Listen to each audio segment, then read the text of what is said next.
Hello दोस्तों, स्वागत है आपका मेरे YouTube चैनल पर और बहुत बहुत स्वागत है आपका हमारे YouTube चैनल पर। और स्टार्ट करते हैं आज का मेन गणित का सवाल।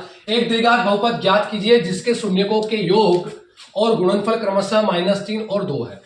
हमेशा याद रखिए यहां पर हमको दिया हुआ है शून्य, दोनों क्या है हमारे शून्यक है। और जब हमको समीकरण बनानी होती है तब हमको क्या करना पड़ता है मित्र, मैं आपको बता देता हूं दोस्त।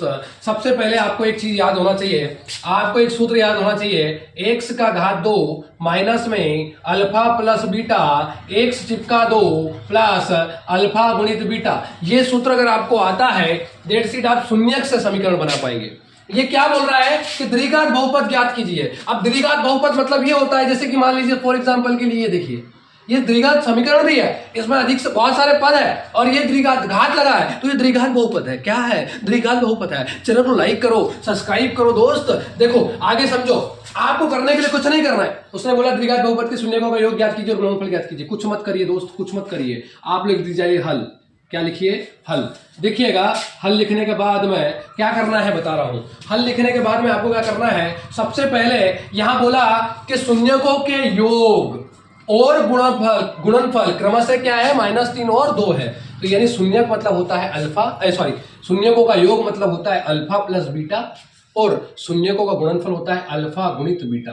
अल्फा गुणित बीटा, अब इनके भी सूत्र होते हैं। अल्फा प्लस बीटा बराबर होता है -b बटाए अल्फा गुणित बीटा बराबर होता है ca मतलब ca का पढ़ाई करो दादा, c बटा a होता है। क्या होता है? c बटा a। अब मैं आपको ये सवाल सिखाऊं, कुछ नहीं है, ब्रह्मास्त्र है। अल्फा, आप सबसे पहले क्या करिए, हल और लिखिए कि दी गई समीकरण दिए गए शून्य। एक काम करिए, 2 मिनट रुकिए, आप डायरेक्टली कर सकते हैं इसको कि सबसे पहले आप लोग क्या करिए, मान बनाइए। क्या बनाइए? मान।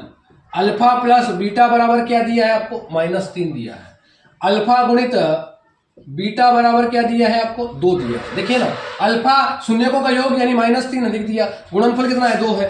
तो करके आपको क्या करना है, सूत्र लगाना है। सूत्र आपको लगाना है वो वाला द्विघात बहुपद का, ठीक है? क्या है भैया? वो है हमारा x² माइनस का अल्फा प्लस बीटा x चिपका 2 अल्फा गुणित बीटा, अल्फा गुणित बीटा। अब इसमें आपको क्या करना है, मान रखना है। क्या रखना है? मान रखना है। तो देखिएगा x का square minus alpha plus beta का मान हो जाएगा -3, x का x लगा दिया प्लस का प्लस, अल्फा गुणित बीटा का मान क्या हो जाएगा? 2 हो जाएगा। क्या हो जाएगा? 2। अब गुणा करेंगे, माइनस का माइनस में गुणा करेंगे तो क्या हो जाएगा? प्लस। अरे माइनस से माइनस टकराता है तो प्लस बनता है 3। फिर ये x का इसमें गुणा करोगे चिपक जाएगा इसके साथ में आकर। बस यही आपका अभिष्ट उत्तर है, यही समीकरण है, यही अभिष्ट द्विघात समीकरण है, यही द्विघात समीकरण है। आया समझ में? कुछ नहीं, 2 नंबर का क्वेश्चन है। सबसे पहले मैंने मान बनाया अल्फा प्लस बीटा का -3 अल्फा गुणित बीटा का 2 द्विघात समीकरण। ये सूत्र अगर आपको याद नहीं है नहीं कर पाएंगे। उसके बाद मान पुट कर दिया, माइनस माइनस प्लस होता है, आप सबको मालूम है माइनस माइनस प्लस होता है, प्लस माइनस माइनस होता है, माइनस प्लस माइनस होता है ना, और प्लस प्लस प्लस होता है। ये मालूम होना चाहिए, समझ में आया ना? उसमें मान पुट करने के बाद समीकरण बन गई। देखो समीकरण दिख रही है। चैनल को लाइक कीजिए, शेयर कीजिए, सब्सक्राइब कीजिए। Thank you so much.